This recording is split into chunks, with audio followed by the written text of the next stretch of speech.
Неколку дена од повиците на новиот премиер Заев, државниот јавен обвинител сам да си замине од функцијата, денеска владата на седница отпочна постапка за разрешување на Марко Зврлевски.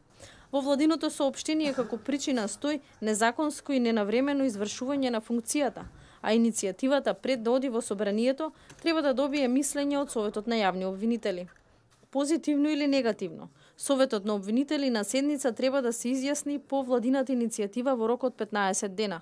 Доколку Советот не се изјасни во првиот, законот предвидува втор.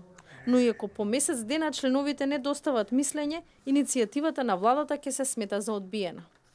На седницата на Советот, според законот, не смее да присуствува Зврлевски, кој пак има право писмено да одговори на владиното барање за негова смена од функцијата. Тој има можност да ја брани својата јавно обвинителска функција и кога иницијативата ќе влезе во собранието. Шефот на државното обвинителство денеска не беше достапен за коментар. Во јавноста веќе се шпекулира кој би можел да ја заземе највисоката обвинителска функција.